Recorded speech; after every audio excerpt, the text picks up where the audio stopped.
At sa tingin mo may tatanggap sa akin sa ganitong kalagayan? Nakalabing saad ko kay Yona, ang aking kaibigan. Tapos ako ng business management. Nagbabaka sakali ako dito sa Manila na makahanap ng magandang trabaho. Kaya lang ay nahihirapan ako dahil gusto ng karamihan na maganda ang itsura. Hindi ko katulad. Puno ako ng pimples, may itim na balat at tutsang na buhok. Sino ang gugustuhin tanggapin ako? Tash, huwag ka kasi mag-isip ng mga negative. Ani Yona sa akin. Napasalampak ako tsaka ako binitiwan ng mga papel ko.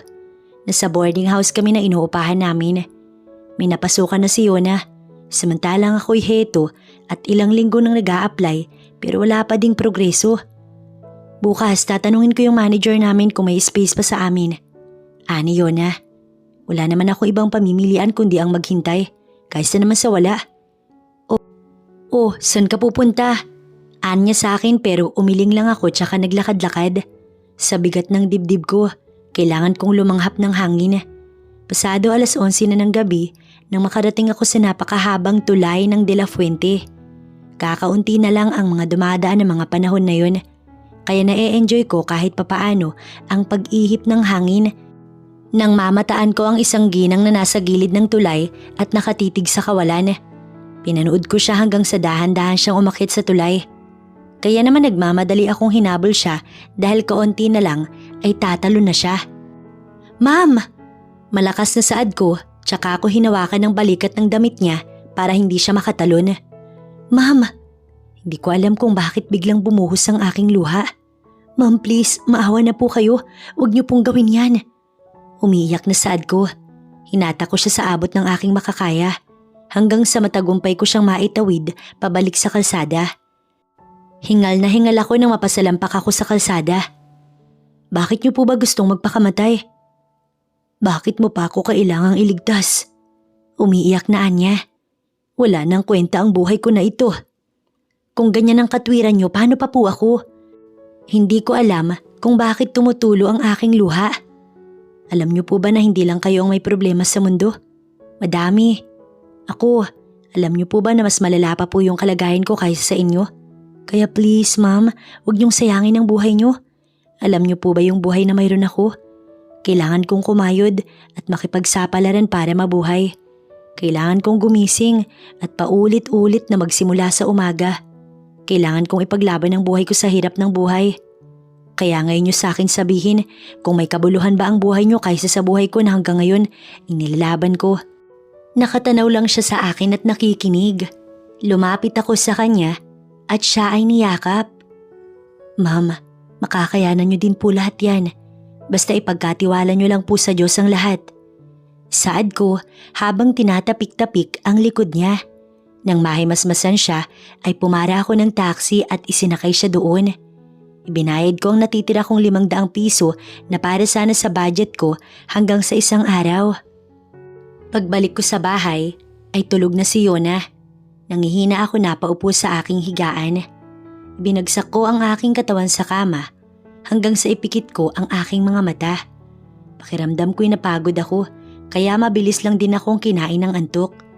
Kinaumagahan, wala na si Yona nang magising ako. Naligo ako at nag-asikaso. Dinala ko ang mga papers ko. Magbabaka sakali na naman pero bala ko munang kumain sa karinderiya. Naglakad-lakad ako hanggang sa marating ko ang maliit na coffee shop. May combo sila na halagang 50 pesos at may kasama ng tinapay. Mahal na kasi ang pagkain dito sa Manila, kaya yun na ang sinunggaban ko. Naglakad ako papasok habang hawak ang natitirang 70 pesos sa kamay ko. Nakakahiya dahil barya na lang yun. Nang kabigin ko ang pinto, sakto naman na bumukas iyon dahilan para mapaatras ako at mawalan ng balanse hanggang sa matumba ako sa sahig. Nagkalat ang mga papel ko at mga barya sa harapan ng shop. Nahihiya akong tumingin sa gwapong lalaki na naroon sa harap ko at may dalang kape. Siya din ang nakabangga sa akin. Pasensya na po sir, pasensya na po. Paulit-ulit na saad ko. Tumayo ako at isa-isang pinulot ang papel at ang aking pera. Tumayo ako at halos mataranta sa pagkapahiya. Aalis na sana ako nang higitin niya ang kamay ko. Calm down, beautiful lady. Anya, kaya napangiwi ako. Hindi ko alam kung pinupuri o iniinsulto niya ba ako. I'm in a hurry, so you can call me here.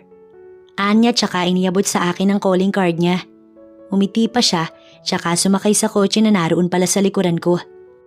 Pakiramdam ko'y napatanga ako ng sandali at napawi ang aking gutom. Nang mawala ang kotse niya sa paningin ko, doon ko lang naramdaman ng gasgas sa aking kamay. Napangiwi ako matapos ay tinignan ang calling card na hawak. Hindi na ako nagsayang ng oras. Hinintay ko ang break time ni Yona para matawagan ko siya.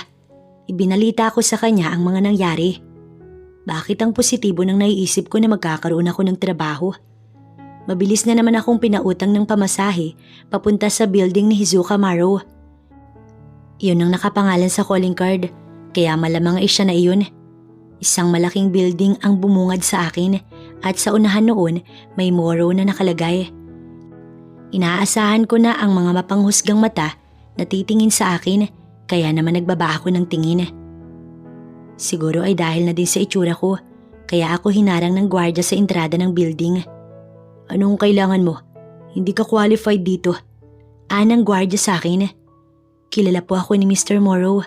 Saad ko pero halata naman na hindi nila ako paniniwalaan. Lynn, tawag ng isang gwardiya sa babae sa front desk. Lumapit naman ito habang hawak ang telepono. Kilala niyo ba ang babae na to? Nagpupumilit na pumasok. Anang gwardiya. Hindi eh. Heto, pinakita ko kaagad ang calling card na binigay sa akin ng lalaki. Sandali. Itatawag ko lang sa itaas. Sagot ng babae habang nakatingin sa akin. Hindi nakaligtas ang butas-butas kong mukha sa kanya. Tumawag siya at wala pang dalawang sabi nang madinig ko ang malakas na tawa sa linya. Let her in. Anang tinig sa linya. Parang nandiri pa nga sila nang madinig iyon pero wala naman silang magagawa kaya pumasok na ako. Nang makasakay ako sa elevator ay may babae doon sa gilid. Siya ata ang nag-a-assist sa mga bago pa lamang dito sa building. Saan po kayo?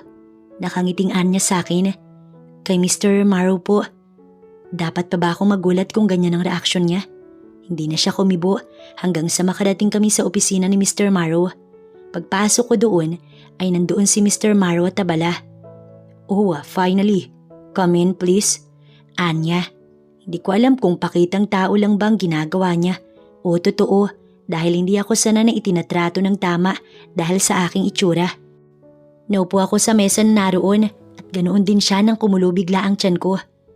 Are you hungry? Anya tsaka tumingin sa kanyang relo. Late na. Anya matapos ay kinuha ang kanyang cellphone. May tinawagan siya saglit matapos ay naupo kaharap ng mesa na kinalalagyan ko. Kamusta? Ano pala ang pinagkakabalahan mo? Naghahanap po ko ng mapapasukang trabaho. Talaga? May vacant sa company ko kung gusto mo. Talaga? Biglang nagliwanag ang muka ko kasabay ng bumukas ang pinto at pumasok ang isang delivery rider na may dalang pagkain. Tara, kumain ka. Isa-isa niyang inilapag ang mga pagkain. Okay lang ba sa'yo kung maging runner ka ng mga admin? Ayun pa lang kasi ang alam kong bakante. Oo naman, okay lang sa akin. Mabuti kung ganun. O sige na, kumain ka na. Kinuha ko yung kutsara, tsaka nagsimulang kumain ng hawakan niyang kamay ko. Nakatingin siya sa kamay ko na may sugat. Oh, dahil ba yan sa akin? Anya kaya binawi ko ang kamay ko. Maya-maya, nagbuntong hininga siya. After mong kumain, i-discuss ko sa iyo mga dapat mong malaman. Dahan-dahan akong kumain hanggang sa halos maubos ko na yung pagkain na naroon. Hindi halatang nagutom ka. Naglakad siyang muli sa gawi ko kaya inayos ko ang pinagkainan ko. Patingin ako ng papers mo. Matalino ka. Ang problema wala ka pang experience. Pero lahat naman ay natututunan. So bukas na bukas mag-start ka na sa work mo. Naipit ko ang aking labit, hindi ko alam kung maiiyak ba ako. Maraming salamat sir. By the way, I am Hizuka Maro. Inabot ko ang kamay niya na ikinangiwi niya. Malamang na dahil sa matigas kong palad. Tashmiya, di makulangan. Pakilala ko tsaka ako kaagad na binawi ang kamay ko. Matapos ang aming pagpapaalaman, lumabas na ako. Busog na ang tiyan ko, may trabaho pa ako. Naisip ko tuloy na dahil sa pagkakatulong ko dun sa babae, ito ang naging kapalit. Naglakad ako hanggang sa bus stop. Sasakay na sana ako sa humintong bus nang may bumusina sa di kalayuan, kaya napalinga ako sa babaeng bumaba doon. Nakacoat siya at nanlaki ang mata ko. Siya yung babaeng tinulungan ko kagabi. Nakangiti siya habang humahakbang palapit sa akin. Hello po. Yumuko ako para magbigay ng galang sa kanya. Hinahanap talaga kita. Buti na lang nakita kita. Gusto lang kitang pasalamatan. Hindi ba ako makakaistorbo kung aayain kitang magkape? Sige po, bakit po hindi? Inaya niya ako sa kotse niya para doon na sumakay. Talagang hindi ko alam na may kaya siya sa buhay dahil nakakaawa siya ng gabing yun. Para siyang ina na nawalan ng anak at asawa ng gabing yun. Isang luxury na coffee shop ang pinuntahan namin. Busog na busog pa ako kaya hindi ko alam kung makakakain ba ako kapag nag-aya siya. Isang mamahaling tinapay at kape ang kanyang in-order. Ma'am, Helen, Tita Helen ang itawag mo sa akin. Hinawakan niya ang kamay ko. Alam mo, sobrang pasasalamat ko na dumating ka ng gabing yun.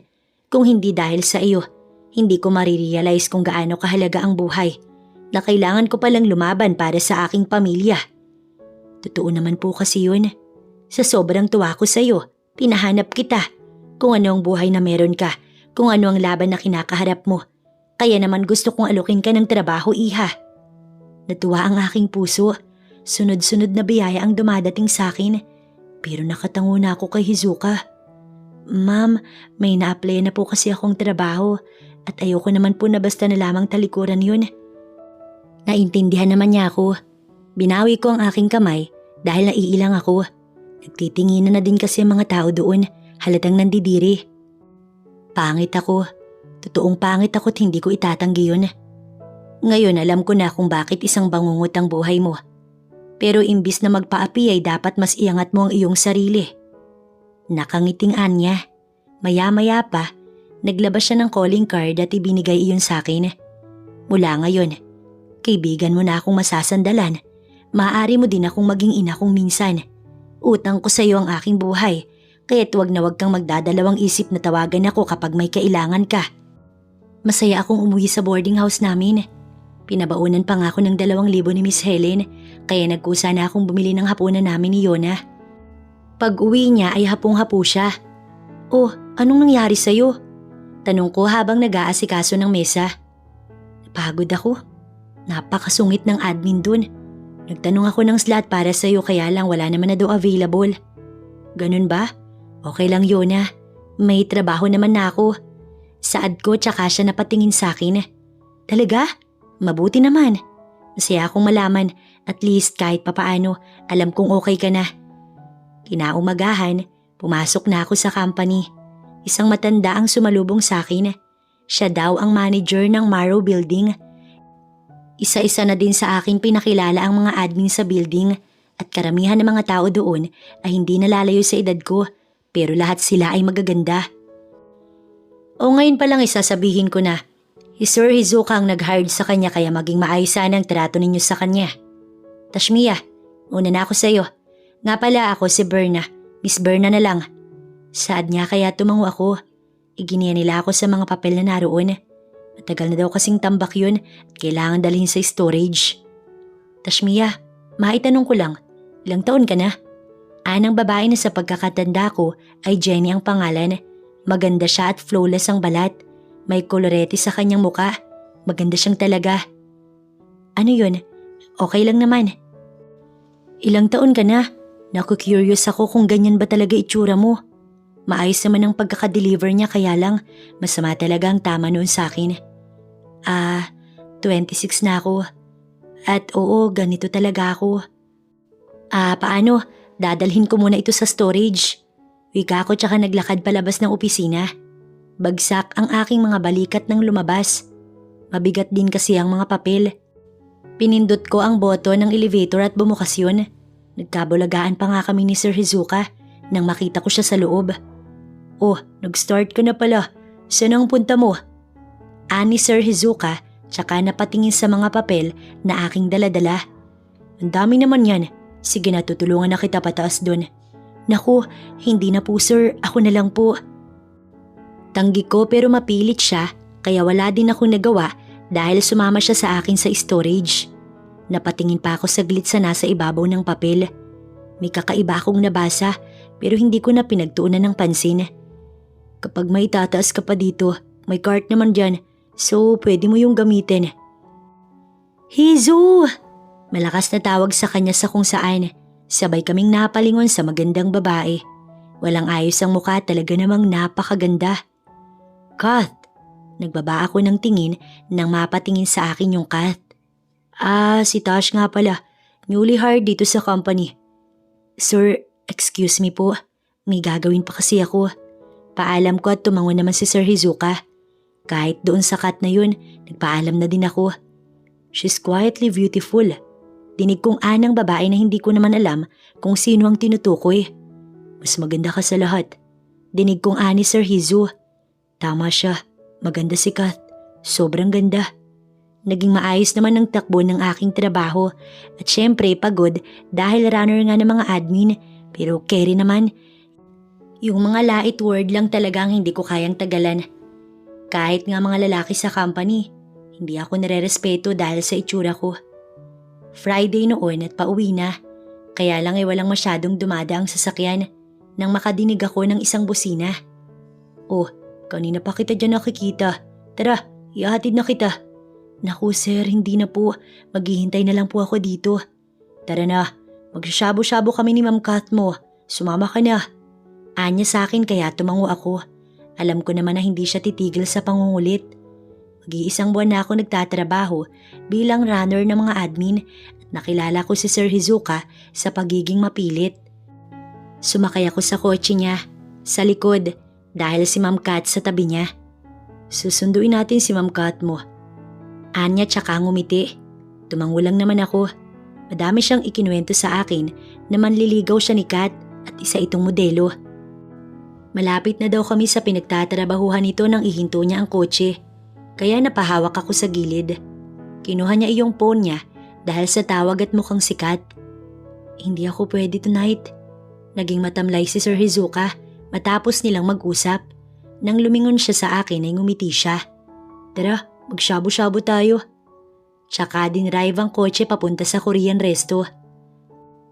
Wala talaga akong alam sa mga ganito kaya naman hinayaan ko siyang siya na ang mag-asikaso. Is this your first time?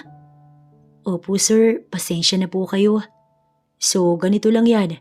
Ani sir tsaka ako inalokan ng isa sa mga shabu-shabu na kanyang tinatawag. Naka-chopstick siya na siyang iniaalok sa akin. Sir, ako na po. Dahil ramdam ko ang mga matang nakatingin sa amin, pinigilan ko siya. Pero sa halip na bitiwan at tigilan ako ni sir, iniwas niya ang kamay niya. Sige na, kainin mo na to. Huwag mong intindihin ang mga tao sa paligid mo. Umiiwas ka ng tingin? Bakit? Huwag mo silang isipin, okay? Sir, ayoko naman po kasing isipan tayo ng mga tao ng kung ano-ano. Okay, look at me. Look into my eyes. Para malaman mo yung sinasabi ko. Hindi mo kailangang hingi ng opinyon nila as long as na masaya ka. Noon pa man, yun na talaga ang sinasabi ko sa aking sarili. Kaya lang dumadating talaga sa punto na halos wala na talagang natitira sa aking positivity dahil sa dinadanas ko sa buhay. Maraming salamat po sa paghatid sir. Yumuko ako bago siya magpaalam. Bumusina pa nga siya bago tuluyang umalis hanggang sa makalayo ang kanyang sasakyan. Pumasok ako sa boarding house namin ni Yona. Kumain ka na? Tanong ko nang maupo ako sa higaan. Oo, nagugutom na ako eh. Ikaw? Bakit parang late na late ka naman na? Ani Yona, napakamot ako sa ulo at nahihiyang umiti. Lumabas kami ng boss ko. Niyaya niya akong kumain. Binigyan niya ako ng makahulugang ngiti at titig. Ikaw Hindi Yona, mali ka nang inaakala.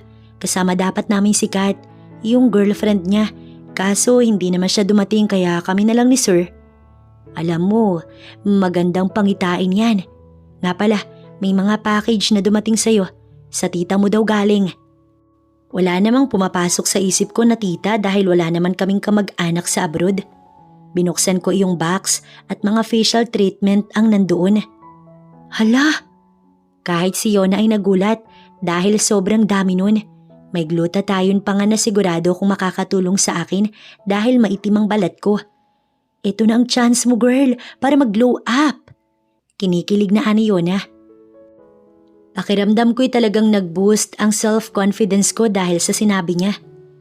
Kinaumagahan, may pagkasabik akong gumising at binasa kung alin ang dapat gamitin sa mga skincare na nandun. Kahit nga si Yona tinulungan ako. May ngiti sa aking labi nang pumasok ako sa opisina.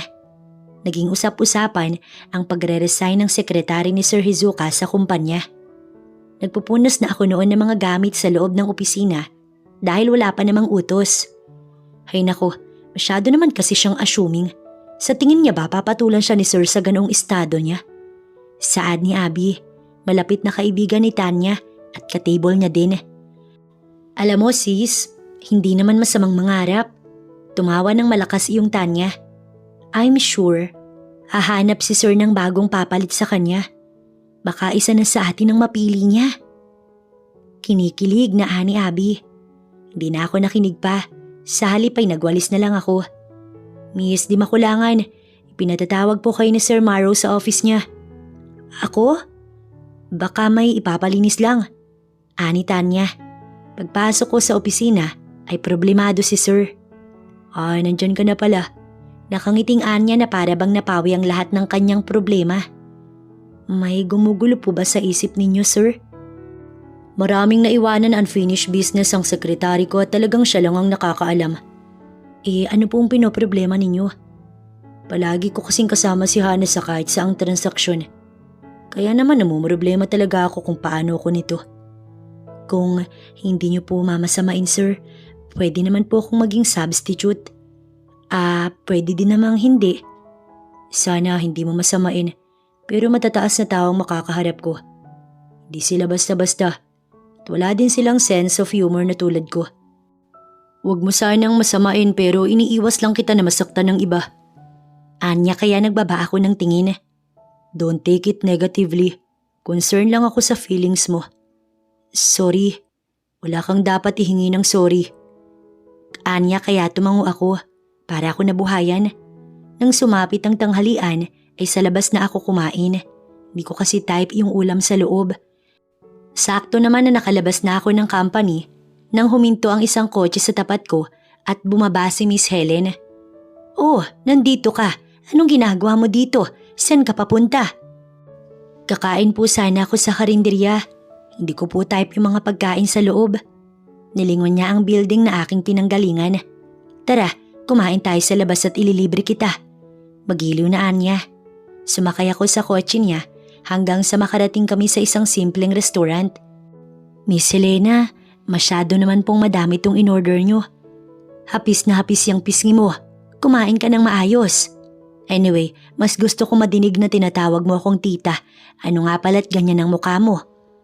May problema po kasi si Sir Hizuka. Umalis po kasi yung sekretary ni Sir Hizuka. Si Hizuka?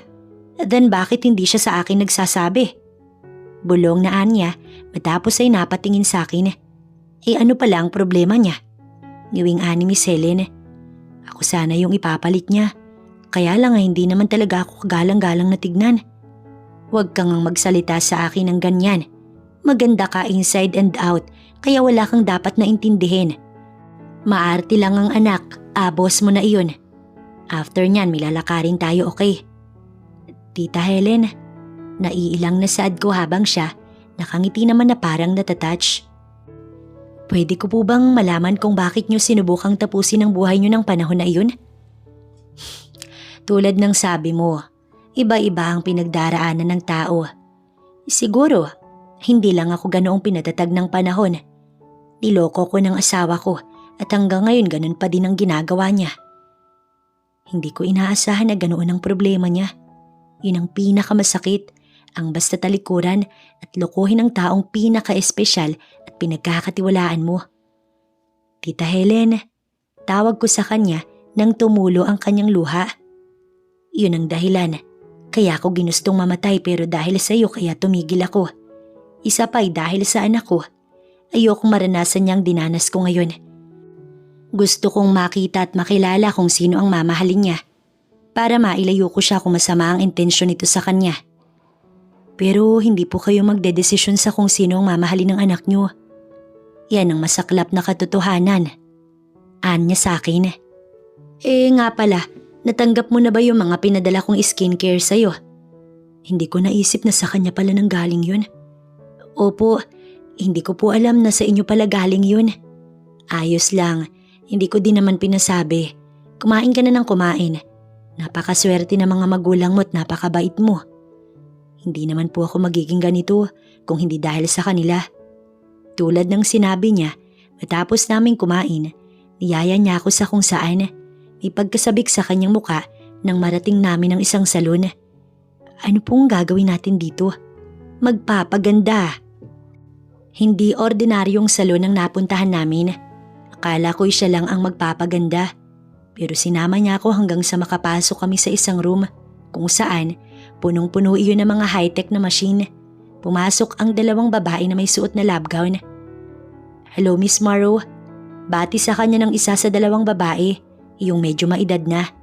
Mabuti naman at napadalaw ka dito. Hindi ko alam kung lutang ako dahil hanggang ngayon. Hindi ko pa rin maisip kung saan ko ba narinig ang apelyidong Morrow. Ay naku, napakabait niyo pong talaga. Isinasama niyo pa ang mga kasambahay niyo. Watch your words, Glenda. Huwag ka nang madami pang sinasabi. Masungit na Anya. Iginiya nila kami pahiga. Pinapikit nila kami hanggang sa maramdaman ko ang mga pinapahid nila sa mukha ko. Hindi ko alam kung ilang session na mangyayari sa atin ito. Virgin naman ang mukha mo. Kaya lang inapabayaan mo naman. Wala po kasi akong alam sa mga ganyan. Mahirap lang po kami.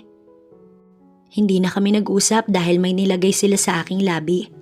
Tagal-tagal din ang naging proseso na halos ayain na ako ng antok. Finally okay na. Tumayo ako at tumingin kay Tita Helen. Matamis siyang ngumiti. Hindi pa gaanong okay, pero at least may pinagkaiba na. Tumayo ako nang magring ang phone ko at mula ang tawag sa hindi nakarehistrong numero. Hello? Tashmia, where are you? Did I hurt your feelings? Nasaan ka? Pupuntahan kita. Tila natatarantang Anya. Sir, hindi po. Okay lang po ako. No, just tell me kung nasan ka. Susunduin kita. Sasagot na sana ako nang agawin ni Tita Helen ang phone sa kamay ko. She's in Glenda's clinic. Ani tita tsaka pinatay ang clinic. Tita Helen, boss ko po yun. Ano naman, hayaan mo siyang mataranta kakahanap sa iyo. Ani Tita Helen, wala pang isang minuto nang huminto ang kotse ni Sir Hizuka. Nagmamadali itong bumaba at kaagad ding napatigil nang makita si Tita Helen. Ma'am, anong ginagawa niyo dito? Bakit kayo magkasama? Nanay mo siya? Nakangiwing saad ko nang tumawa ng malakas si Tita Helen. Tsaka na tayo mag-usap, bumalik na kayo sa mga trabaho ninyo. Ani Tita Helen, tsaka ako iginiya papasok sa kotse ni Sir Hizuka. Paano mo nakilala si Mommy? Mas maigi kung si Tita Helen na lang ang tanungin mo. You are so wonderful. Ayaw niya sa mga babae. Ayaw niya sa mga babae because of my daddy. He's cheating on my mom. Isang dahilan na din kaya wala talaga ako nagiging girlfriend. Even Kath. Ayaw niya si Kath para sa akin. Pasensya na sir kung nagantay po kayo. No, ako nga dapat ang mag-sorry sa'yo. Akala ko talaga sumama ang loob mo. Ano nga pala ang ginagawa mo dun? Wait, bakit parang may nagbago sa mukha mo? Parang naglighten ang balat mo. Nahiya ako kaya nagbaba ako ng tingin.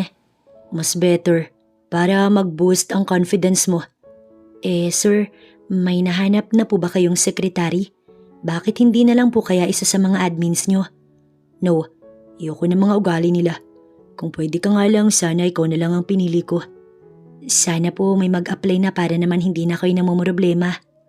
Pagbalik namin sa company, sinimulan ko na ang dati kong trabaho. Pinaliwanag na din ni Sir Hizuka na may nilakad kami. Naging consistent ako sa pag-aalaga sa sarili ko dahil libre naman ang mga skincare na pinapadala sa akin ni Tita Helena. Nag-glow yung balat mo ah. Anong gamit mo? Anita niya sa akin.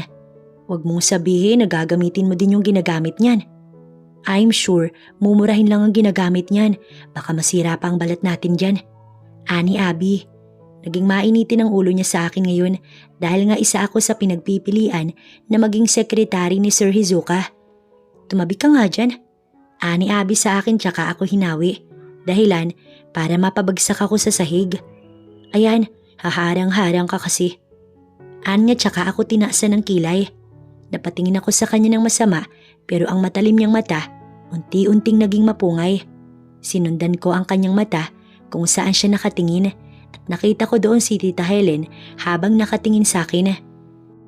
Chairman Morrow, ani Abby habang nagbababa ng tingin. Pinagtatanggol ko lamang po ang sarili ko dahil napatigil si Abby sa malakas na sampal ni Tita Helen. Ang kapal ng mukha mo para umasta ng ganyan sa harap ko. Ano bang katungkulan mo dito? Mali. Dumaan ka man lang ba sa orientation na tanging mga tao na may good manners lamang ang tinatanggap ko dito? Paano nakapasok ang isang basura na gaya mo sa kumpanya ko? Gagalaiting ani Tita Helen. Kala ko'y tapos na, pero hayan at nanggagalaiti na naman siya. Ang kapal ng mukha mo. Bakit hindi mo sabihin sa akin? Ano bang posisyon mo dito at kailangan mong manakit ng ganito? Okay ka lang ba? Ani Tita Helen sa akin. Naging pare siyang maamong leon, tsaka niya ako inalalayang tumayo. Chinek niya pa kung may gasgas ako. Mom, what happened? Tanong ni Sir Hizuka. Sumiring si Tita Helen at hindi siya sumagot. Halika na, iha.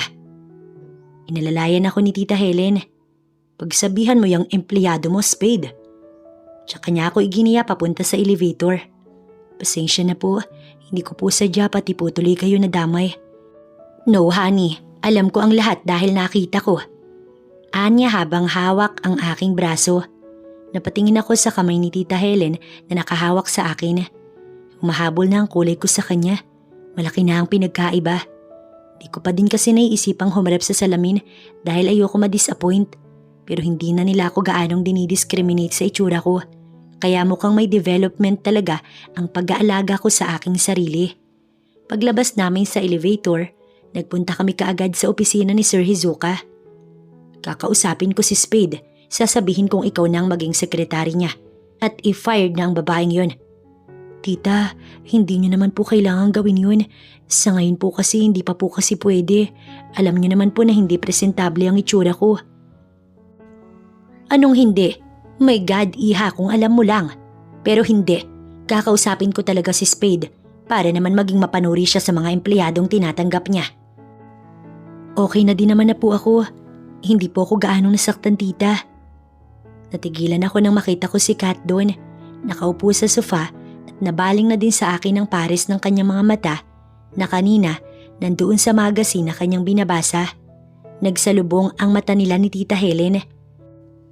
Tita, ani Kat tsaka tumayo para yumuko. Tipid nang umiti si Tita Helen at bahagyang dumistansya sa akin. Bagay na naiintindihan ko naman.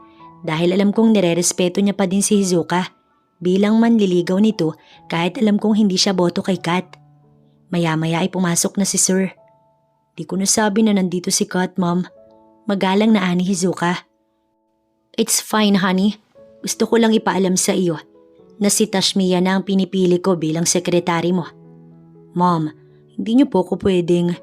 Hindi na ituloy ni Hizuka ang sasabihin niya nang pandilatan siya ng mga mata ng mami niya. Come on, Mom. Matataas na. Ako ang bahala. Wala kang dapat na alalahanin. Maganda si Tashmiya at hindi mo pa iyon nakikita sa ngayon dahil nakafocus sa iba ang paningin mo. Nakataas ang kilay ni tita nang sambitin iyon kaya nahiya ko. Paliwanag mo na kay Tashmiya mga dapat niyang malaman. Have a good day, Kat. Anya kay Kat tsaka tumalima. Tumingin sa akin si Hizuka na walang panghuhusga. Alam niya naman kasi na hindi ko din gusto ang nangyayari. Alam kong alam niya na kagustuhan itong lahat ng kanyang mami. Can we talk?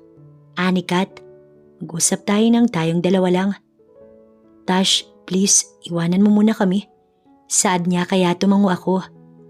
Naglakad ako palabas at naghintay doon.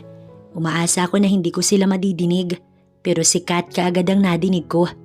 What was that? Alin, hindi mo nakita? Pagdidiin niya kay Hizuka. Binabastos ako ng nanay mo. Pinamumukha niya sa akin na hindi niya ako gusto. Kita mo ba na hindi niya man lang ako pinansin?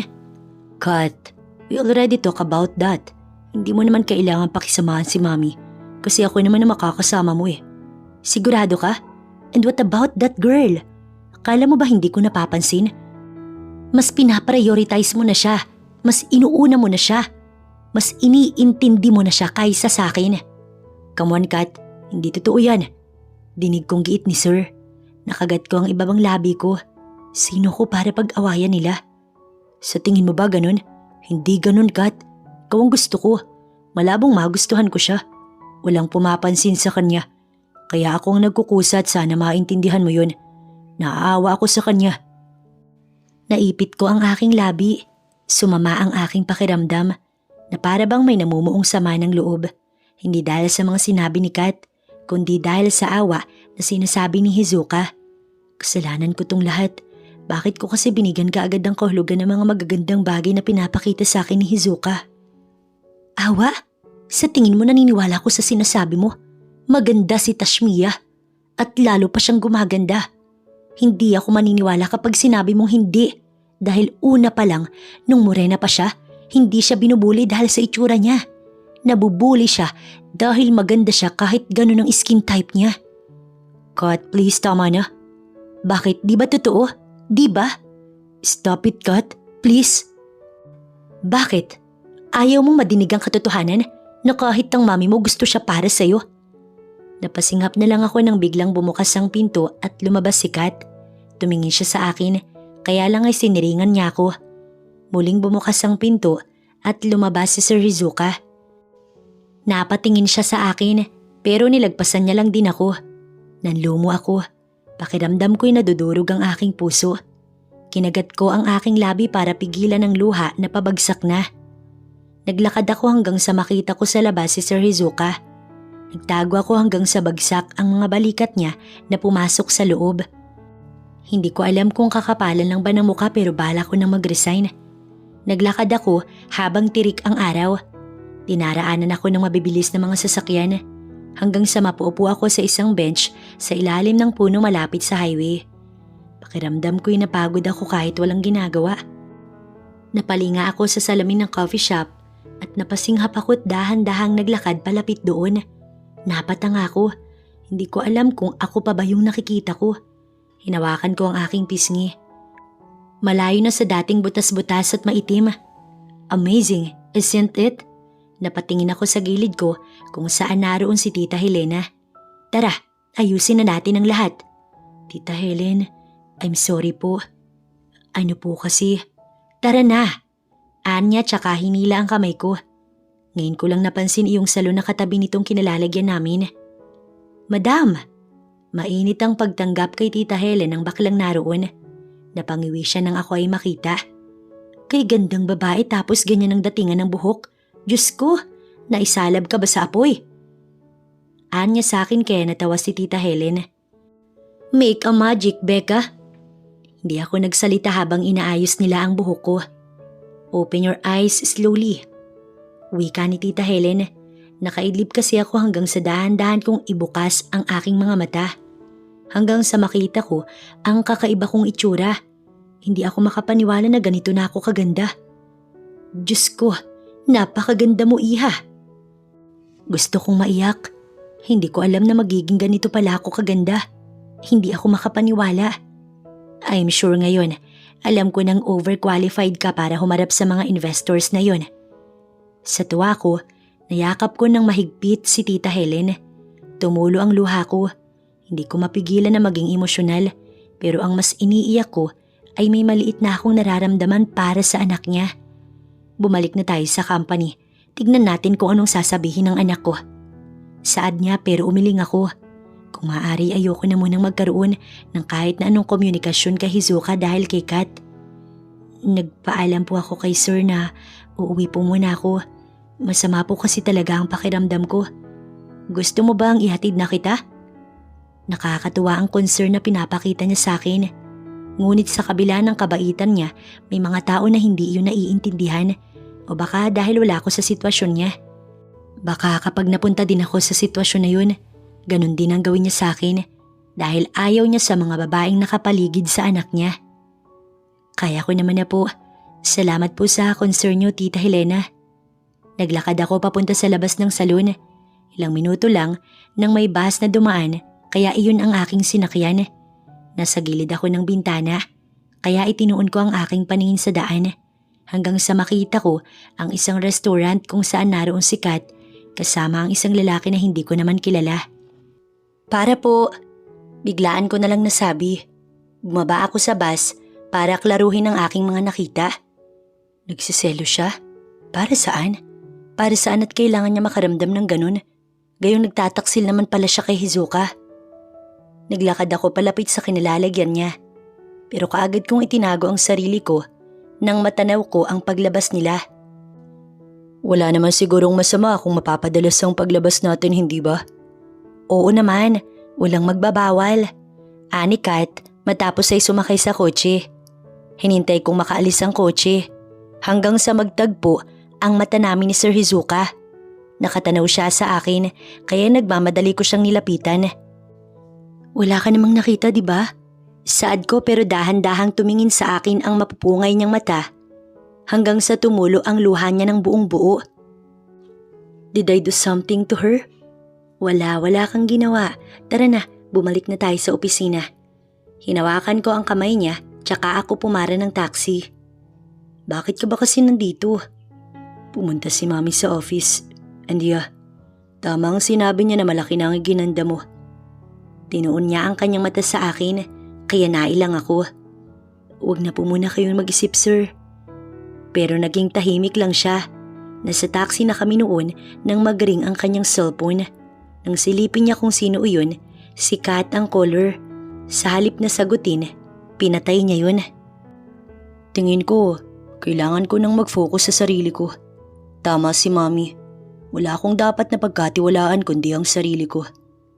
Narinig mo ba lahat ng pinag-usapan namin kanina? Pakiramdam ko, bumalik na naman sa akin ang sakit na naramdaman ko kanina. Na naaawa lang siya sa akin kaya niya ako nilalapitan. Sir, sasamahan ko po kayo hanggang sa matapos ang pakikipag-usap mo sa mga investors. Ngumiti ako habang nakatitig lang siya sa akin. Ilang araw ang nakalipas, nag-focus si Sir Hizuka sa kanyang sarili. Tulad nga ng inaasahan niya, naging madala nga ang pagdalaw sa kanya ni Kat, habang ako naman, naging busy din sa paghahanda sa pagdating ng mga kanyang investors. Malaki na nga din ang pinagbago ng physical na itsura ko. Karamihan nga, na-appreciate na ako. Napagod ka ba kahapon? Ani Sir Hizu nang dalhan niya ako ng pananghalian. Di na kasi ako makalabas sa patong-patong na trabaho. Hindi naman sir, kaya naman po.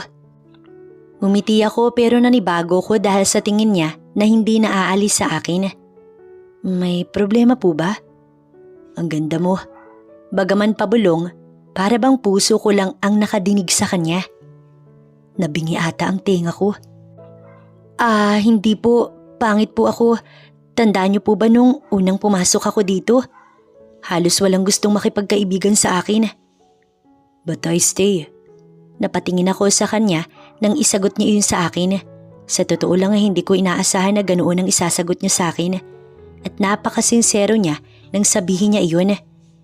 Dahil naaawa ka sa akin, hindi ba? Hindi ganun. Hindi ganun, Tosh. Yun ang alam ko. Yun ang nadinig ko. Huwag kayong mag-alala dahil hindi naman ako galit. Natural lang na maramdaman niyo yun dahil hindi pa naman ako katanggap-tanggap ng panahon na yun.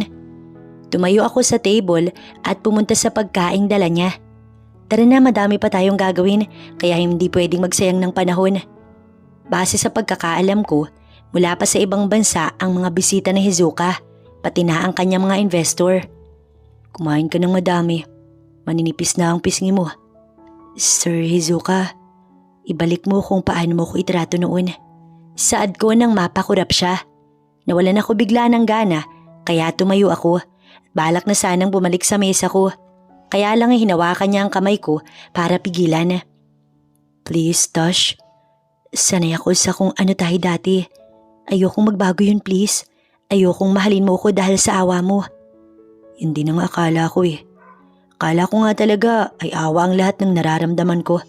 Pero habang nararamdaman kong lumalayo ka, mas nasasaktan ako. Pahina ng pahina ang kanyang tinig. Sanay na yata ako na nandyan ka't nakaalalay sa akin. Pero hindi pwedeng ganun, Sir Hizuka. Maawa ka sa akin. Ayokong maging ganun ako. Ayokong manatili sa tabi mo dahil kailangan mo lang ako.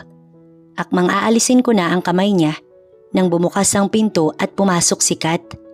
Pinukol ng kanyang matatalim na mata ang aming kamay ni Sir Hizuka. Malalaki ang hakbang na pinakawalan niya. Sinasabi ko na ahas kang talaga. Hinintay ko ang kanyang gagawin, ang malakas niyang sampal sa mukha ko. Pero pinigil ni Hizuka ang kamay niya, kaya't nilingon niya ito habang hindi makapaniwala. What's the meaning of this? Nanggagalaiting ani Kat, tsaka malakas na binawi ang kamay niya. Umalis ka na lang, nakikiusap ako. Mahinahon na ani Hizuka, pero sinampal siya ni Kat. Nasaluko ang aking bibig gamit ang isang kamay ko dahil hawak pa din ni Hizuka ang isang kamay ko. Hindi siya gumagalaw at nakatingin lamang kay Kat. Bakit? Bakit mo ipinagtatanggol sa akin ng babae na yan? Sabi mo ako lang. Ani Kat, pero mapait na ngumiti si Hizuka. Yun din ang akala ko. Akala ko ikaw lang din at ako. Akala ko ikaw lang din pero mali. Si Tashmiya yung nandito habang may iba ka na. Napaatras si Kat. Hizuka no, listen to me. Mga hawakan ni Kat ang kamay ni Hizuka pero mabilis niyang iniwas ang kanyang sarili. Okay lang Kat, ito na ang huli na magiging pag-uusap natin. Halos pabulong na sabi ni Hizuka. Umalis ka na kung gusto mong maging magkaibigan pa tayo. Hizuka, makinig ka muna sa akin. Jared and I are best friend. Wala kang dapat na ikaselos o ano paman. Ani Kat pero muling bumukas ang pinto at pumasok si Tita Helena. Hinawi niya ang braso ni Kat paharap sa kanya at saka ito binigyan ng malakas na sampal. Mom, pigil ni Hizuka kay Tita Helena. Let me go. Hindi ba nakiusap ka sa akin na hayaan ko kayo ng anak ko? Umiiyak ka sa akin dahil mahal na mahal mo siya. Pero anong ginawa mo? Anong ginawa mo? Ani Tita Helena, tsaka malakas siya ulit na sinampal. Araw-araw, gabi-gabi, halos hindi ko na makausap ang anak ko dahil sa kawalangyaan mo. Bumagsak ang katawan niya dahil sa'yo. Matapos ay nakuha mo pang magpakita dito. Mom, please stop. Nakikiusap na ani Hizuka. Mula sa bag ni Tita Helena, meron siyang kinuha. Mga litrato at hinagis iyon sa mukha ni Kat. Pagod na akong mag-adjust sa mga bagay-bagay. Kaya hindi ko hahayaan na basta mo na lamang saktan ng anak ko. Nanginginig ang kamay ni Hizuka habang pinupulot ang mga litrato. May picture doon si Kat na nakahubad habang kasama ang isang lalaki. Ngayon mo sa akin sabihin na unfair ako. Umalis ka na. Ani Tita. Napaupo siya sa sofa habang hinahawakan ng kanyang dibdib. Hindi ko na alam ang gagawin ko. Mama, okay lang ako. Huwag niyo na akong intindihin. Pinagtaksilan ako ng daddy mo habang ikaw pinagtaksilan ng girlfriend mo. Mom, hindi pa kami. Bakit naman ako masasaktan? Bakit ka nga hindi nagkakakain? Hindi ka umiinom? Mama, ibang dahilan, okay? Bakit ako masasaktan hindi naman naging kami? Magsasalita pa nga sana si Hizuka nang bumukas ang pinto at pumasok si Tanya. Sir, nandiyan na po ang mga bisita. Ani Tanya sa akin. Paglabas namin ay saktong papasok na nga sila. Nakipag-shake hands kami sa kanila. It's a pleasure to finally meet you. Anang isang lalaki habang nakatingin sa akin. Nagpakilala si Hizuka at pati na din ako ay pinakilala niya sa mga ito. Naiilang ako dahil sa malalim na tingin nila. Mag-proceed na tayo sa talagang topics natin. Ani Hizuka. Lahat ng mga suggestion nila nagustuhan talaga ni Hizuka. Kaya naman mabilis lang natapos ang usapan. Hangad ko na magtagal ang ating negosasyon. Ani Hizuka. Oo naman, Mr. Maru. But anything else? Kanina pa kasi ibinubulong sa akin ng anak ko ang tungkol sa sekretary mo. Sandaling napako ang atensyon ko sa kanila. Kahit na sa Amerika sila nakatira, fluent pa din sila sa salitang Tagalog. And what about her? Sa tono pa lang ng pananalita ni Hizuka, alam ko nang hindi maganda ang susunod niyang sasabihin. I just wanna know kung single ba siya at wala siyang boyfriend. Nahihiyang ani Jimmy, yung anak ni Sir James. Yeah, she's single. pero pinagbabawalan ko siyang mag-boyfriend. Sinabi ni Hizuka ang mga katagang iyon sa pinakaseryoso niyang paraan. Why is that? Bakit kailangan ng ganun? Because I'm her suitor. Wika naman niya kaya pati ako ay napatingin sa kanya. But I'm willing to be her suitor too. Giit ni Jimmy. Well, that is not my problem anyway. Let's go, Tashmiya. Yumuko ako para tuluyang magpaalam sa kanila. Hizuka, ano bang sinasabi mo? Akala ko ba'y dapat natin silang ingatan? Bakit ganyan kang makitungo sa kanila? Saad ko habang hinahabol ko ang malalaki niyang hakbang. Magkasalubong ang kanyang kilay. Oo nga, pero iba ka namang usapan. Walang usapan na kasama ka sa deal nila. Oo nga, pero hindi mo naman ako nililigawan. Kailan mo pa ako nililigawan? Ngayon na. Hindi ko ba sinabi? So ngayon pinapaalam ko na. Masungit na Anya. Wag na wag kong malalaman na nililigawan ka nun. Itatapon ko talaga yung proposal nila sa akin. Anya na makapasok kami sa elevator. Ikaw talaga? Alam mong pinaghahandaan natin to tapos itatapon mo lang ng basta-basta? Basta ibang usapan ka naman. Anya tsaka tumingin sa akin. Sir Hizuka, aalis na po ako sa company ninyo. Nagbaba ako ng tingin ng gumalawang paa niya. Alam kong nakatingin siya sa akin ngayon. For what reason? Sakto na bumukas ang elevator kaya hindi ko na siya nasagot pa. Lumabas ako at dumiretso sa kanyang opisina.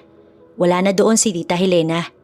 Inopen ko ang drawer ko at kinuha ang resignation letter na ginawa ko. Nang humarap ako, mahigpit na yakap ang bumungad sa akin. Hizuka, hindi ka halis. Dito ka lang. Mag-i-stay ka sa tabi ko. Please, Tashmiya. Buo na ang desisyon ko kaya sana maintindihan mo. Saad ko tsaka ako humiwalay sa yakap niya. Pero napasinghap ako nang makita ko ang luhaan niyang mata. Anong iniiyak mo? Alam mo ba kung bakit hindi ako kumakain? Alam mo ba kung bakit lagi akong umiinom ng gabi-gabi? Because of you. Dahil lahat sa'yo. Anya habang puno ng lungkot ang kanyang mga mata. Gusto kita nung una pa lang. Kala ko, infatuation lahat dahil sikat ang gusto ko. But I'm so busted. Napakatanga ko dahil kinumbinsi ko pa ang sarili ko na kalimutan ka. Na dapat masaktan ako dahil niloko ko ni Kat. Pero mas nasasaktan ako dahil hindi na tulad ng dati kung paano mo ko kausapin at pakitunguhan. Lahat ng confession niya ay bumigla sa akin. Malito Hizuka, hindi pwede. Malayong estado natin sa buhay. Nakita mo kung paano ayawan ng mami mo si Kat. Kaya I'm sure ganon din siya sa akin. O baka mas malala pa kaya please Hizuka, malayo tayo sa isa't isa. Dahan-dahan kong inalis ang kamay niya sa aking braso na kanyang hawak. Iniabot ko ang papel ko sa kanya tsaka ako naglakad palabas. Na-close na namin ang deal kaya I'm sure ay okay na yun.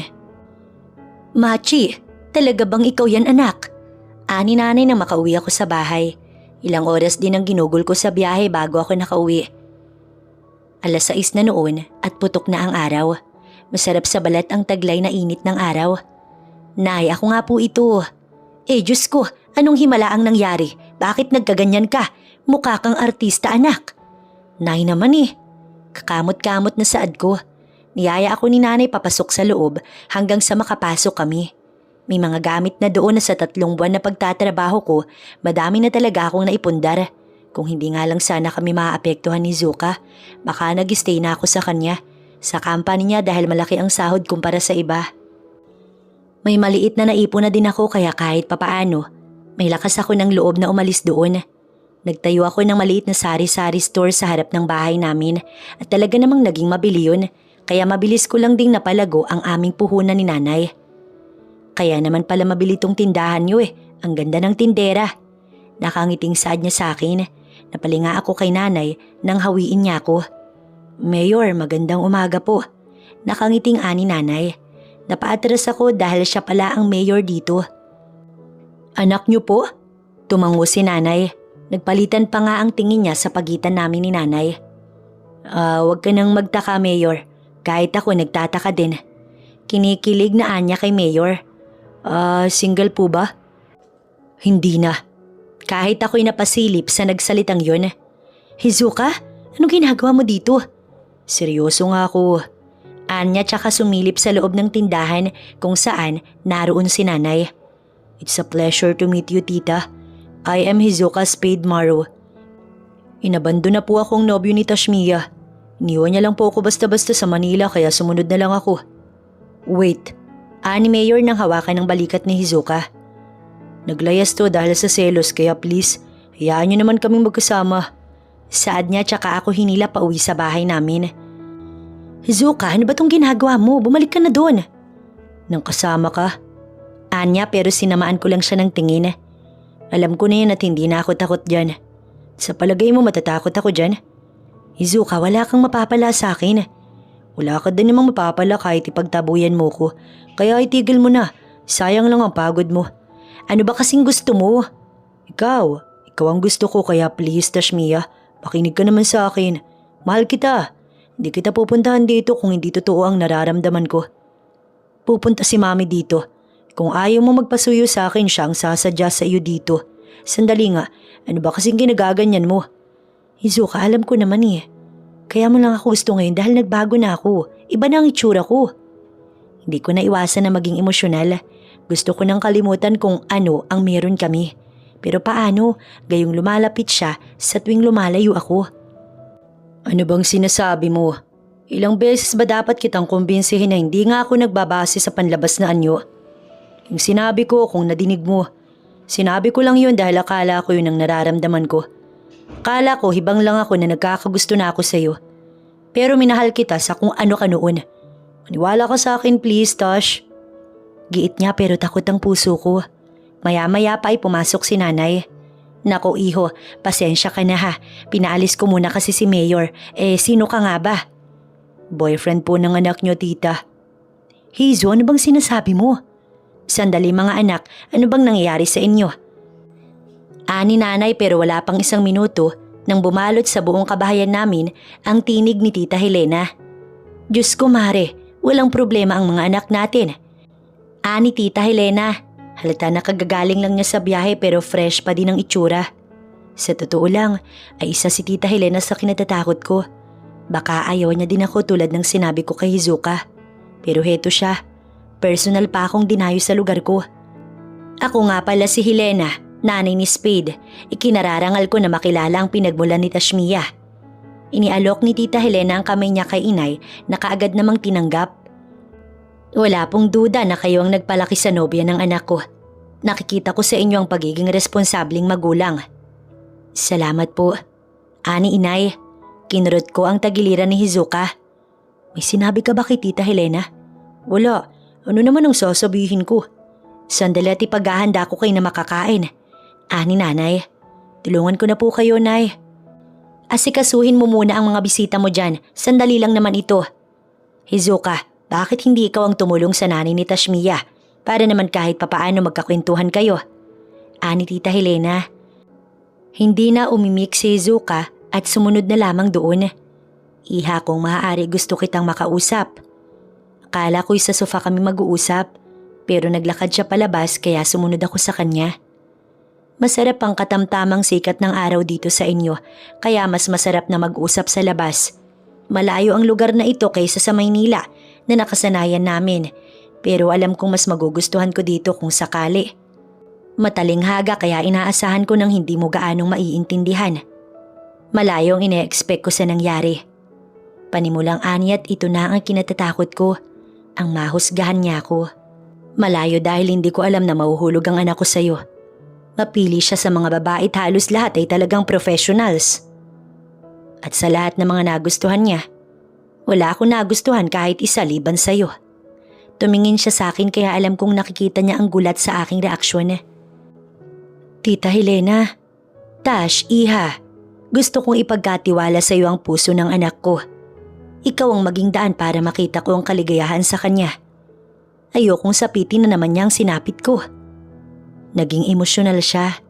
Di pa kasi totally divorced ang daddy ni Hizuka. Dahil hindi pa naman ipinapasa sa Senado ang batas na yun. Hindi ko kailangan ng mayaman at maganda iha. Kaya kong magbigay ng pera.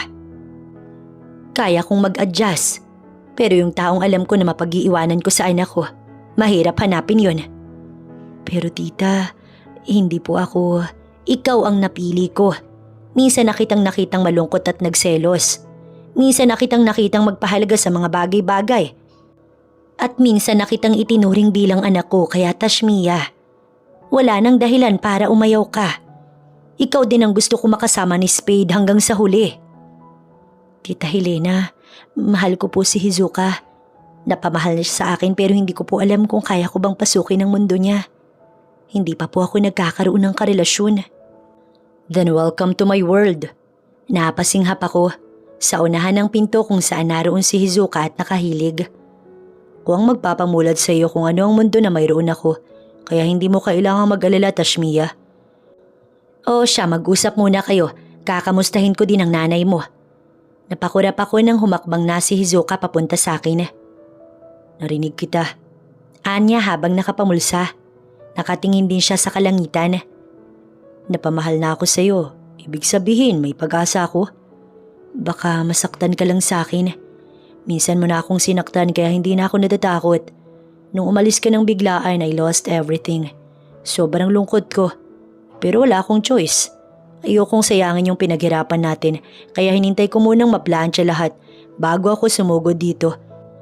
And to be honest, pinagalitan ako ni Mommy. Bakit naman? Alam niya daw na hindi ka basta aalis. Baka daw may nasabi ako na hindi mo nagustuhan, kaya inamin ko ang feelings ko para sa'yo. Sinabi ko na I'm badly in love with my ugly secretary, kaya binatukan niya ako. Napatawa siya sa huli habang ako naman ay napanguso. Hindi ka daw kasi pangit, sabi niya. Tamad ka lang daw mag-ayos. Hizuka, I don't need your opinion. Just let me love you hanggang sa magsawa ko. Kung sakali na wala talaga, ako na yung lalayo, Tash, kaya hayaan mo na ako. Gusto kita. Alam ko. Anya, kaya napangiwi ako. Ang kapal talaga ng muka. Dahil kung hindi mo ko mahal, wala ka dito sa harap ko. Pero ayoko ng pagmamahal mo. Gusto kong tanggapin mo ang pagmamahal ko dahil mahal kita. Hindi ako humihingi ng kapalit, Tashmia. At sa'yo lang ako nagkaganito. Hizuka, subukan natin. Hindi ko alam kung mag-work pero gusto ko ding subukan para wala akong pagsisihan. I love you. Tara na sa loob. Isinalikop niya ang kamay niya sa kamay ko matapos ay sabay kaming naglakad. Talaga? Ikinagagal akong malaman na ginawa yun ng anak ko sa inyo. Ani nanay. Oh, heto na pala sila. Ani Tita Helena tsaka napatingin sa kamay namin ni Hizuka. Like what I said, nagkaroon lang sila ng lover quarrel kaya umuwi dito ang anak mo. Mabait pero matampuhin kasi. Hay nako, sinabi mo pa. Hindi ko naman po pwedeng iwan ng nanay dito. May maliit na din po kaming negosyo. Kung pwede, dadalaw-dalaw na lang po ako sa Manila kapag nakaluwag ng schedule. Paliwanag ko habang kami ay nasa sala. Juice at sandwich ang hinanda ni nanay. Hindi ba talaga pwedeng bumalik ka na lang? Nakikiusap ang tinig ni Hizuka. Anak, ayos lang din naman ako dito. Huwag mo na akong intindihin. Ani nanay. Gusto ko pong makapagpahinga kayo paminsan-minsan. Inaasikaso niyo na nga si Diego eh. Saad ko patungkol sa bunso kong kapatid. Kung yun ang gusto mo, hindi na kita pipilitin. Basta ang mahalaga sa ngayon, nagkakaintindihan tayo. Wika ni Hizuka. Sino nga ba ako para tumanggi sa pagmamahal ni Hizuka? Kahit ang mami niya ay katuwang niya sa panliligaw sa akin. Isipin mo mas madalas pa siyang nangangamusta kaysa kay Hizuka. Isang buwan na din mula nang dumalaw si Hizuka dito sa bahay at naging maayos naman kami. Hindi ka ba pinadadalaw ni Spade sa kanila? Baka namimiss mo na siya anak. Sabi ko naman sa'yo okay lang kami dito ng kapatid mo. Kung minsan talaga, dumadating ako sa punto na namimiss siya pero hindi ko naman maaaring basta na lamang ipagkatiwala kay inay ang negosyo namin. Lalo at lumalaki na ito. Ang dati kasi naming sari-sari store ay naging isang mini-mart na. Nag-alok din kasi si Tita Helen ng kaunting tulong sa akin na hindi ko naman tinanggihan. Okay lang naman po, Nay. Sigurado ko may iintindihan na Hizuka ang tungkol dito. Nasa harap ako ng malaking salamin habang nagsusuklay. Lumapit si inay sa akin at ako'y niyakap. Hindi ka naman magtatagal doon. Ano na lang ba yung 1 o 2 araw mo siyang dalawin doon? Okay lang anak. Alam ko na mag-aasawa ka din sa hinaharap at pinaghahandaan ko na iyon. Nanay naman hindi ko din naman po gusto na iwan kayo. Sige na, pumunta ka na sa Manila. Kami na ni Diego ang bahala dito. Ani nanay tsaka lumabas sa kwarto.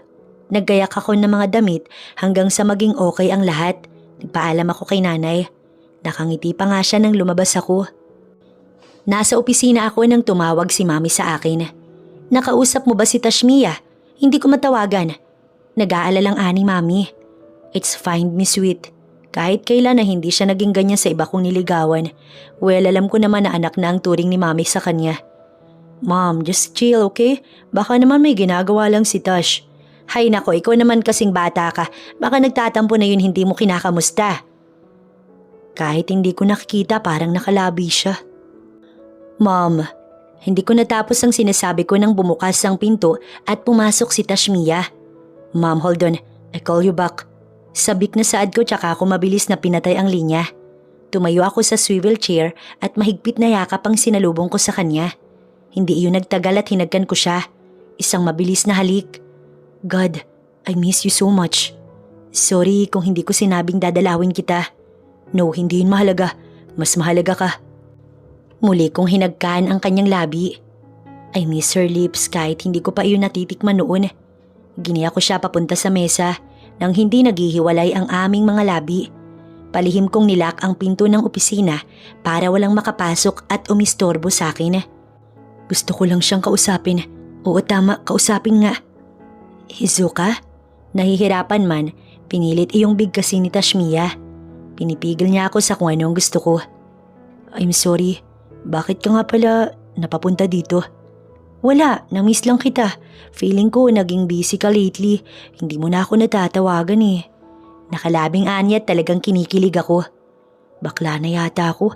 Bakit ba ako kinikilig? Pareho kayo ni Mami. Dapat palagi pala ako nagpapamiss sa inyo. Iginiyak ko siya sa swivel chair ko paupo para kandungin siya. "Bumalik ka na dito. Namimiss na kita. Madami akong trabaho at kailangan kita." Paano naman sila nanay? "Dito na natin sila pag-stayin." "Ano bang sinasabi mo?" "Seryoso ko. Nagpagawa ko ng isa pang branch ng Minimart mo dito sa Manila. Kaya wala ka nang dapat pang alalahanin." "At paano naman yun? Sino ang titingin doon?" "Madali lang mag-hire.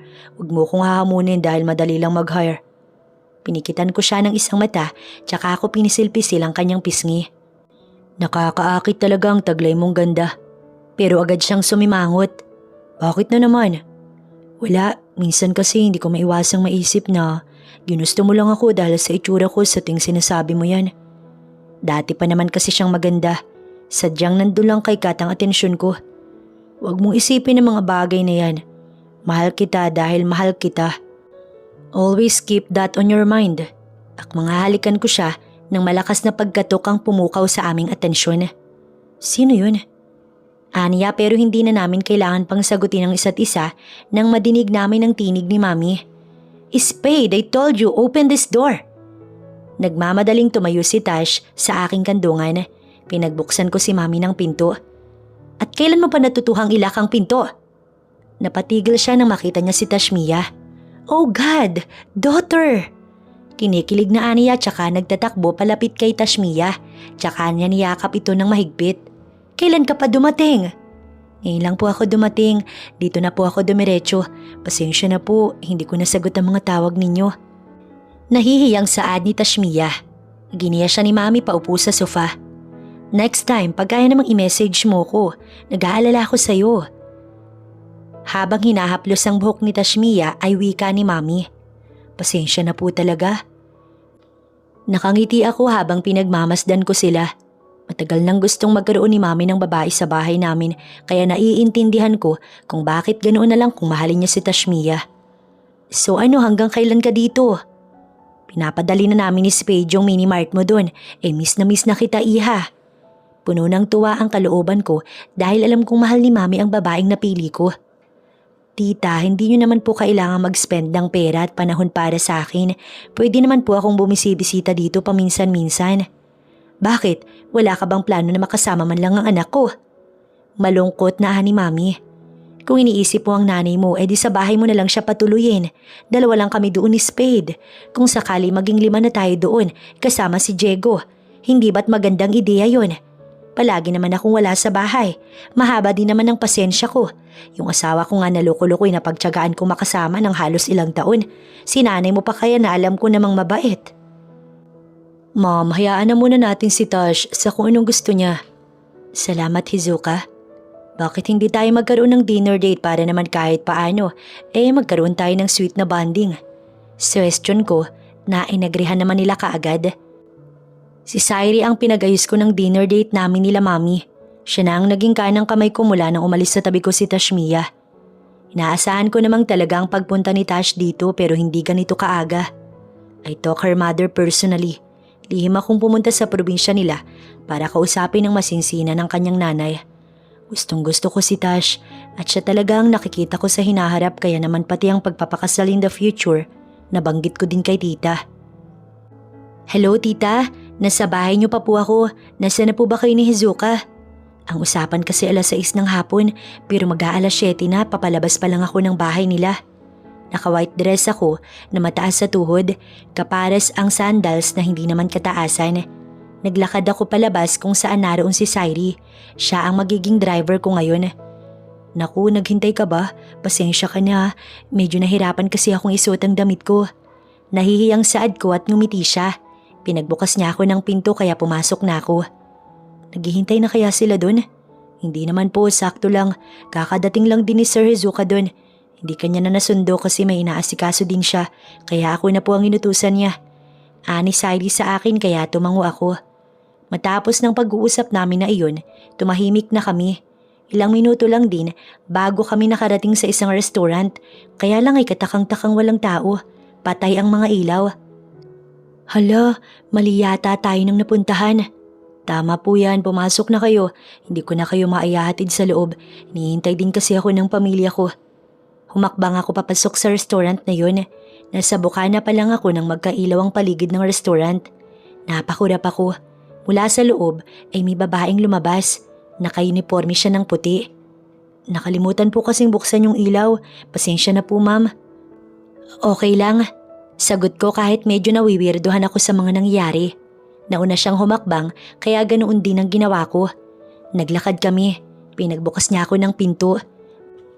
May ilaw doon ngunit wala namang katao-tao. Pumasok na din siya kaya sumunod ako. May isa pang pinto. Kusang bumukas iyon at nandoon si Hizuka sa loob ng mga petals ng rosas na nakahugis ng papuso. Nakaluhod siya habang nakaabang sa akin. Hawak niya ang maliit na box na may lamang singsing. Naiwan ako nakanganga. Nasalo ko ang aking bibig sa gulat. Tashmia, will you marry me? Tanong sa akin ni Hizuka. Napatingin ako kay nanay na naroon habang nakatingin sa akin. Umiiyak siya, ngunit masaya ang mukha niya. Ngayon ay naiintindihan ko na kung bakit siya umiiyak ng araw na kinumbinsi niya ako. Kasi alam niyang gusto na akong pakasalan ni Hizuka. Yes, Hizuka, magpapakasal ako sa'yo. Saad ko tsaka ako naglakad palapit sa kanya. Humakbang siya palapit sa akin tsaka niya kinuha ang kamay ko para isuot ang singsing sa aking daliri. Pangako iingatan kita, mamahalin kita ng higit sa buhay ko. Humarap kami kina Tita Helen at nanay na tuwang-tuwa. Nandoon din ang mga staff ni Hizuka sa company na minsan ko ding naging kalapit ng mga panahon na pangit pa ako. Naroon ang mahabang mesa kung saan puno ng pagkain. Iginiya ako doon ni Hizuka at ganoon din ako kila nanay. Ate, mayaman na ba tayo? Bulong sa akin ni Diego kaya napahagikgik ako. Hindi Diego, nakikikain lang tayo. Saad ko nang sumingit sa usapan namin si Hizuka. Oo, malapit na kayong yumaman kapag pinakasalan ako ng ate mo. Ani Hizuka kaya hinampas ko ang kanyang braso. Ibig sabihin kuya, makakapag-college na po ako? Sabik na anya kay Hizuka. Nakangiti lang ako habang pinapanood sila. Kahit naman hindi kami magpakasal kung pag-aaral lang ang gusto mo, kaya kitang pag-aralin. I'm willing to help your ate kahit hindi niya ako piliin. Alam nyo, tumigil na kayo dyan, kumain na tayo. Sita ko sa kanila tsaka nag-focus sa pagkain. Mabuti na nga lang at sinunod nila ako. Magiliw na kumain si Diego habang ang inay at Tita Helena naman sige sa pagkukentuhan. Nakangiti ako habang kumakain. Kung minsan ay nagpapapansin sa akin si Hizuka, kaya minumulagatan ko siya ng mata. Pati tuloy si Diego ay tumatawa. Thank you for tonight, Madams, Ma'am and Sir. Anang manager ng restaurant nang magpaalam na kami. Yumuko ako para magbigay ng galang. Sa kotse ako ni Hizuka sumakay habang si Inay at Diego naman ay kay Tita Helena. Naging maayos ang gabi na yon na talaga namang memorable dahil sa pagpo-propose ni Hizuka sa akin. Nakangiti ako habang pinagmamasdan ang singsing sa aking kamay. Palagay ko'y magkasundo talaga si nanay at ang mami ni Hizuka. Si Tita Helena pa nga kasi ang nagbukas kay nanay ng tungkol sa negosyo namin nang makauwi kami sa kanilang bahay. Mare, basta akong bahala sa'yo. Akong bahala sa inyo ni Tashmiya at Diego. Wala kang dapat na alalahanin, okay? Ani Tita Helena nang madinig ko sila sa sala. Tulog na si Diego ng mga sandaling yun habang ako'y bababa sana para pasunurin na siya sa kwarto niya. Sa totoo lang, ay hindi ko alam kung may mukha pa ba akong ihaharap sa inyo. Hiyang-hiya ako sa inyo sa totoo lang dahil sa laki ng itinutulong nyo sa amin ng mga anak ko. Mari, isang karangalan para sa akin na tulungan ng ina ng mapapangasawa ng anak ko. Talagang naglulook forward na sila sa kasal namin ni Hizuka. Isa pa'y alam naman nating malaki ang naitulong sa akin ng anak mo at hindi yun matatawaran ng kahit anong halaga, kaya kulang pa yan kung tutuusin. Ani Tita Helena habang hawak ang kamay ni nanay. Sa totoo lang, puno ng tuwa ang aking puso dahil sa nakikita kong closeness nila ni nanay na hindi ko inaakalang mas lalalim. Pumayag na din kasi si nanay na dito na kami mag-stay sa bahay nila Tita Helena. At ipamanage na lang sa i-hired na tao ni Hizuka ang mini-mart namin sa probinsya. Oh, ba't gising ka pa? Napalinga ako sa tinig na iyon ni Hizuka. Mula sa likod ko, pumulupot ang kanyang mga kamay sa aking bewang kaya napilitan akong harapin siya. Wala. Pinapanood ko lang sila nanay. Tara na. Nagsiselos na ako. Hanggang dito si tita pa din eh. Nakangusong anya kaya napatawa ako. Ihatid na kita papasok sa kwarto mo. Alam mo ba, madami ang naiilang sa mami ko dahil mataas daw ang standard ni mami pagdating sa kaibigan. Ang hindi nila alam, hindi ganoon ang mami. Ayaw niya kasi sa maaarting tao. Di baling kakaunti basta totoo. Kahit naman ako, ganun din ang gusto ko. Sino ba naman ang gustong magkaroon ng kaibigan na sa huli tatalikuran ka lang din? Kaya nga wala akong kaibigan. Ngumiti si Hizuka. Well, hindi mo na kailangan ngayon noon dahil eto na ako. I can be your best friend too. Tulog ka ng mahimbing. Pero pwede din naman ako matulog sa tabi mo. Saad niya kaya napangiwi ako. Alam mong may susumpa tayo ni nanay kapag ginawa natin yun. Ano bang iniisip mo? Sa tingin mo, gagawin ko yun sa'yo? Tsaka we're old enough para sa bagay na yun. Ikaw naman na din ang pakakasalan ko, so why not? Nagmamalaking aniya tsaka nakaupo sa kama. Ang lambot nito. Pakiramdam ko ay mag-e-enjoy ako dito kapag tinry natin to ngayon. Kahit anong palag natin, magbabounce lang tayo dito. Anya tsaka ako inakbayan. Pinaupo niya ako sa hita niya at wari hindi alintana ang bigat ko. Alam mo, ikaw yung tao na hindi ko inakalang mamahalin ko ng ganito. Yung taong akala ko wala lang, pero magkakaroon pala ng puwang sa puso ko. Pangako, mamahalin kita ng higit. Iginiya niya ako sa kama pahiga. Nagdadalawang isip pa nga sana kung gawin na patabihin siya sa akin. Pero nag-promise naman siyang walang gagawin. Kahit na nasa tamang edad na kami at siya na ang gusto kong pakasalan, gusto kong iregalo sa kanya ang aking sarili sa tamang panahon. At para mas magtiwala ako sa kanya, iniwan niya ang pinto ko na may kaunting awang. Pinauna niya ako sa braso niya hanggang sa ipikit ko ang aking mata. Naramdaman kong kinukuha niya ang kamay ko kung saan naroon ang singsing na bigay niya. Tsaka niya hinagkan ng kamay ko.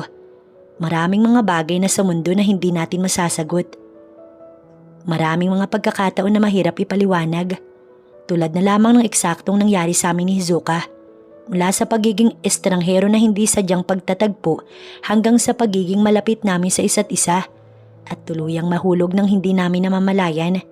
Isang pagkakataon na hindi ko sasayangin. Ang paulit-ulit na mahalin si Hizuka.